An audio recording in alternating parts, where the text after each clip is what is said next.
Hey, I'd like to welcome you to another episode of Mission Matters.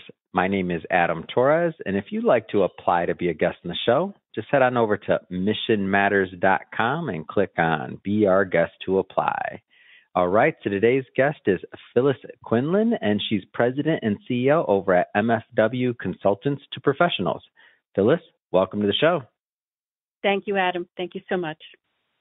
All right, Phyllis, so we got a big topic to cover today. So creating and sustaining a healthy work environment. So lots of entrepreneurs and executives that listen to this show. And I guess just to get us kicked off, like, where did all that begin for you? Like, when did you get obsessed with the work environment and making it better for others? You know, I've been a professional coach now for the better part of 20 years, and I'm also a nurse. I've been a nurse for over 40 years. So I obviously have been in the healthcare environment, whether as a practitioner, leader, educator, or even a consultant for a number of years. And I listen to an awful lot of feedback from people, and they are struggling with elements of healthy work environment. There's so much that is demanded of people in healthcare, but also demanded of everyone who's working in any venue at this point in time. And I do that the leadership imperative for the 21st century is for the managers and the directors, executive leaderships to create the healthiest work environment possible in order to not just attract talent, but to retain talent. Because at this point in time, post-COVID, people have, you know, one of the questions I ask people is, you know, tell me about your COVID experience. And, you know, to a person, the answer is, I'm stronger than I ever thought I could be. That said, they're feeling far more empowered and confident and competent than people give a lot of people credit for. Everybody wants to talk about burnout. That's not what I'm hearing. When you say I'm stronger than I ever thought I could be, that's the language of growth. That is not the language of traumatic stress. Therefore, if your employees or the talent in your organization, regardless of the venue, is feeling empowered, competent, and confident, then you need to create an environment to sustain that, or you're going to bleed talent.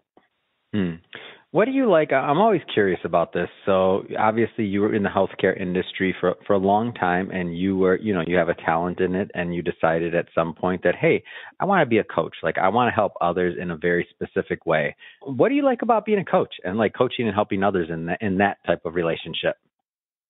I think when I was in the education part of healthcare, you know, I started to realize that I had a really good skill of listening and really focused listening on to people. And I think that people are more readily willing to talk to an educator as opposed to an administrator. There's a crime and punishment energy around administration that been a little bit more warm and fuzzy around education. So that led me to start to think about developing or adding the service of personal and executive leadership to my entrepreneurial life. And just being a coach, just, you know, doing some conventional things, career, you know, what's my next step in education? What's my next step in career development? And then I got a phone call from a nurse who said, you've got to help me. I only know how to be a nurse, but I can't take care of patients anymore. So my immediate feeling was that she was either a survivor of cancer or some other disease or ergonomic injury. And so I really leaned into, you know, I got to help this woman. And I listened very carefully, and I said, without giving me too much of your personal health information, you know, what's your stamina level? And she started laughing. And she says, I'm as healthy as sports. I just don't want to see another patient. And if I don't see another physician or nurse again, it'll be fine.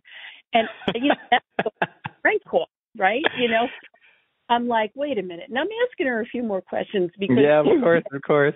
Coaching really is around the art of asking great questions. And I'm asking her a few more questions, and then I suddenly realized I had my first client struggling with burnout. Oh, wow. And started listening to what she had been going through and realized that we had, you know, elements of a healthy work environment that were sorely missing in healthcare, you know, especially around disruptive behaviors of bullying and incivility. I really, you know, felt that I was having a renewed call to mission and purpose to extend my idea of serving people from the clinical aspect and leadership and education aspect of nursing to that of a professional coach. And that's really how I got redirected.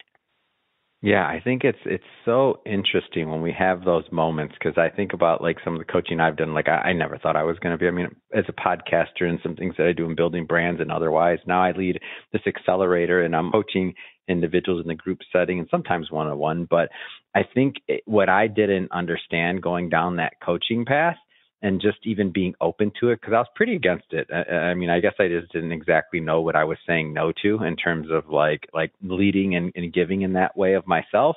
And when I went down that path, I just kind of didn't realize how much that my personal, like our cohort members were filling me up and re-energizing me on a day-to-day basis. So I kind of see sometimes coaching is almost like this circle of energy, between the coach and between the, the person being coached or whatever the delivery is there. I think it's a pretty special relationship.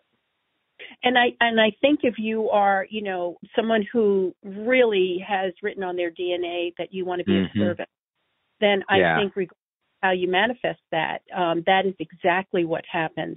It is a wonderful circle of giving and receiving. So let's get into some of the basics. So kind of circling back here, like what are some of the, basic elements that make up a healthy workplace?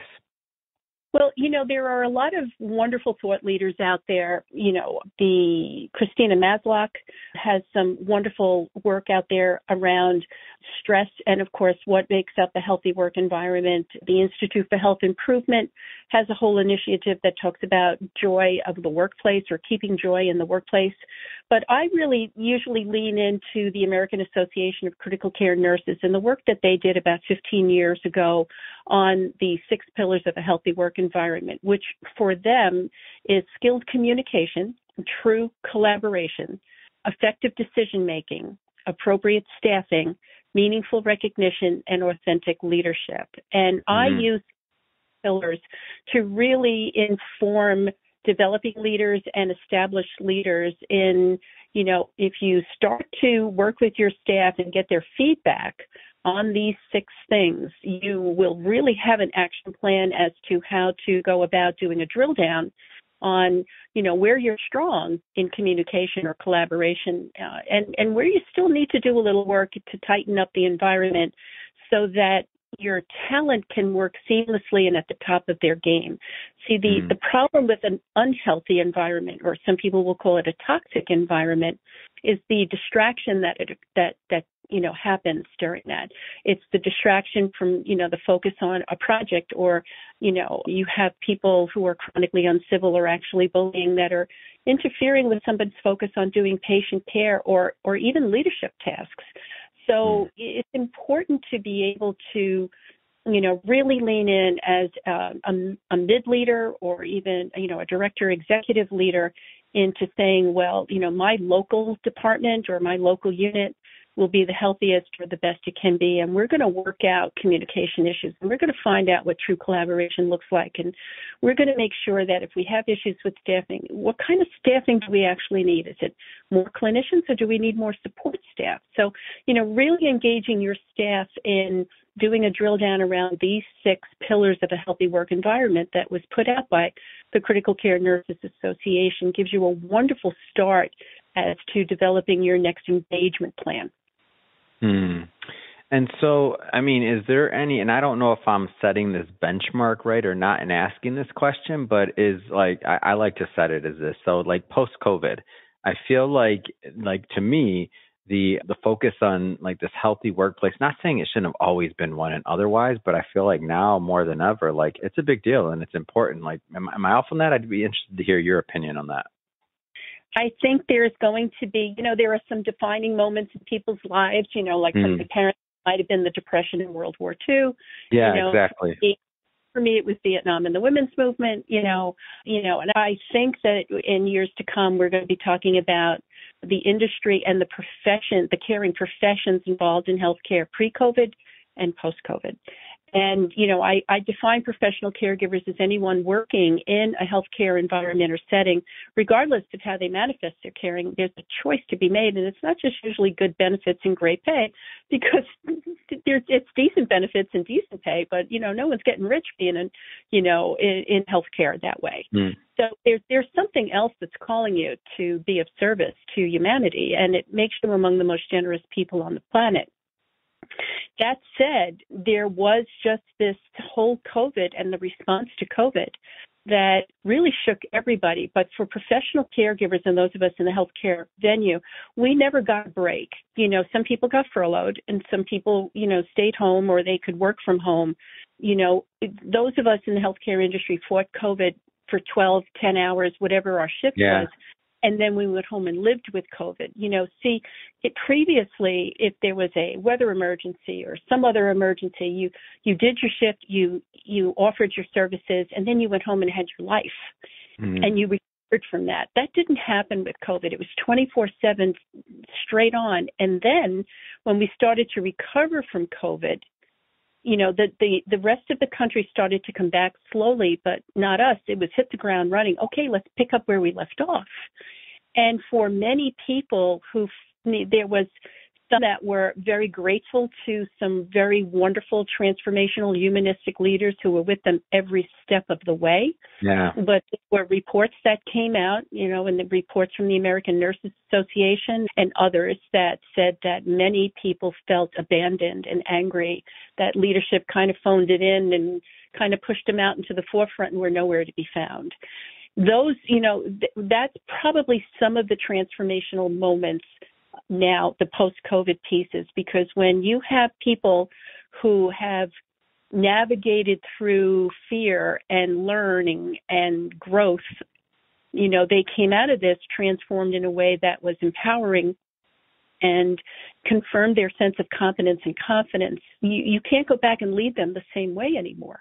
They won't be led the old way, and if you try to force that type of leadership on them, or you don't address some of the unhealthy aspects of your work environment, then you're going to bleed talent, and they won't come back.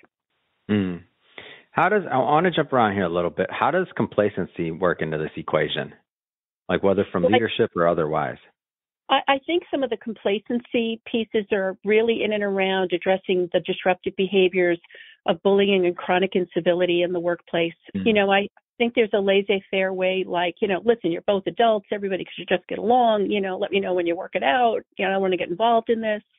And that was school of thought for like a generation at least, for sure. Like your problems that, here, you not segregating, but like kind of siloing things. Like that was a school of thought.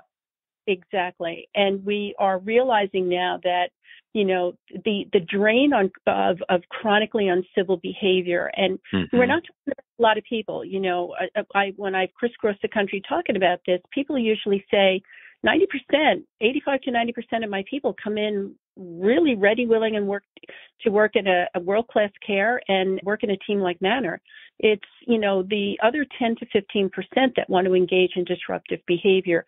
The smaller proportion that are actually bullying, abusive behaviors, and the larger portion of disruptive behavior is your chronically uncivil. So to distinguish the two, if you close your eyes and you think of that person who, if they called in sick, even though you're working short, you're going to have a better day. That's the uncivil person, and we all have them and we all know them. They suck all the energy out of the room. They're constantly talking about, private lives and drama. And they can't get to work on time. They can't get back from break on time. They can't finish their work on time. And they are a constant, irritant. And then they are really a distraction to putting out good work and focusing on what you need to do. And many times your approach to pick up the pieces of their work that they didn't do because, again, leadership doesn't want to, they're complacent about wanting to lean in and hold somebody accountable. It's so much easier to go to someone who's, responsible and accountable and say, could you give me a hand? And then that person says, yeah, okay. But that's not the way it is anymore. People are like, listen, we're gonna have a level playing field here coming back. And when I talk to executives who are having trouble getting people back into the workplace. They want to stay hybrid, or they want to, work from home most of the time. And I say to them, well, what are some of the questions that your people are asking you when you contact them? And they say, well, the first question that they ask is, well, who's come back to the office? And you tell them, and they're like, yeah, that's interesting. I'm going to stay hybrid. I'm going to stay remote. Because they're naming the people who you really didn't realize how difficult they were to work with until you were home, furloughed. And then you're like, wait a minute, I don't need this. I don't need that extra drama in my life. That doesn't add to my life. I get it. I never really thought about that, but you're right. I get it. What's happening? People are like, I was so much more productive. I was focused. I enjoyed my work, and I didn't realize what it was until all of a sudden people started, saying, can you come back? And, this one came back and that one came back. And then you're realizing, oh, God, I can't invite that back into my life. No, thank you. Mm-hmm. Wow, that's there's some people that I know I'm having an aha moment. I haven't worked in that type of environment in a while, but I feel like there's some people that are listening to this right now where it's like, oh yeah, that resonates. So, with leaders, and obviously there's only so much we can do on a 20 some minute podcast episode, but like where do leaders start with something like this, to start in terms of having that dialogue, or even kind of considering this, assuming this is new information, it's kind of been on their mind, and now they're starting to think about, like, what do I do? Like, where do some leaders start?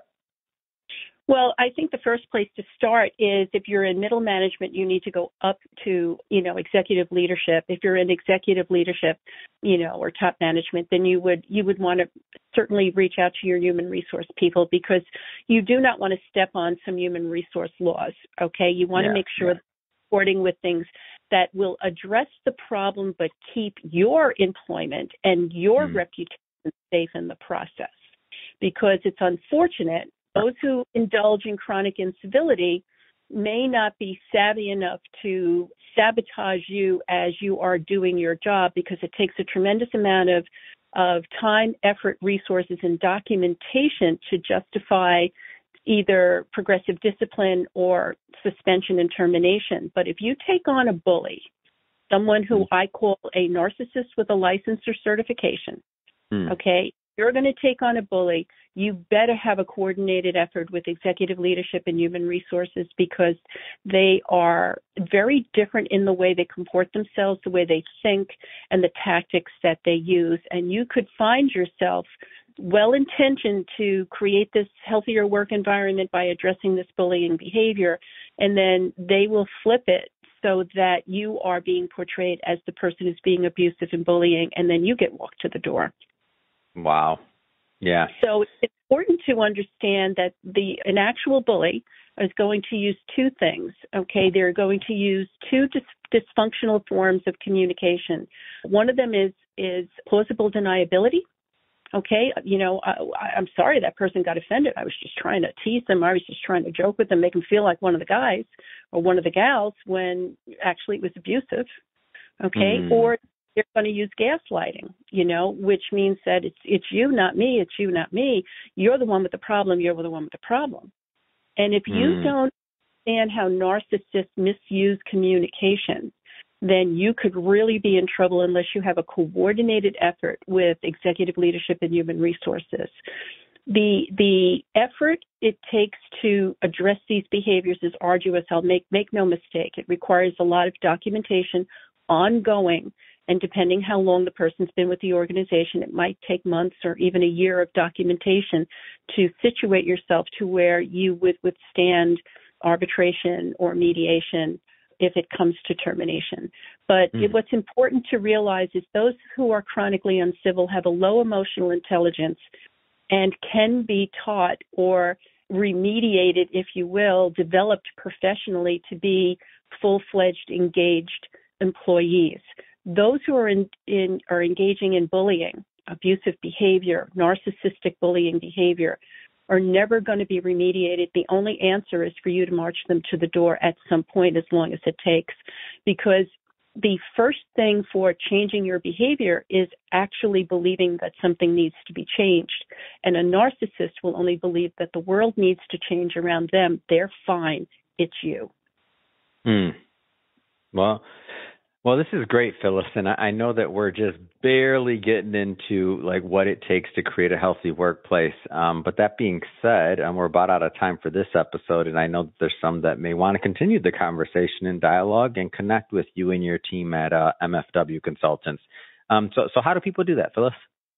Well, you can certainly reach out to me on my website, which would be www.mfwconsultants.com. Or you can reach out to me on LinkedIn, which is probably the easiest thing to do. Phyllis S. Quinlan on LinkedIn, and, connect with me, and then we can start a conversation messaging back and forth. Fantastic. And for everybody listening, we'll put all that information in the show notes, so you can just click on the links and, head right on over. And speaking of our audience, if this is your first time with Mission Matters or engaging in an episode and you need an invitation, hey, hit that subscribe button. This is your invitation. This is a daily show. We have more episodes coming out each and every day. So definitely want you to stay in tune with all the rock star leaders we bring on. And if you're a long-term listener and haven't left a review yet, hey, we sure do appreciate reviews. So feel free to do that when you get a second. Phyllis, it has been a pleasure. Again, thank you so much for coming on the show. Thank you, Adam.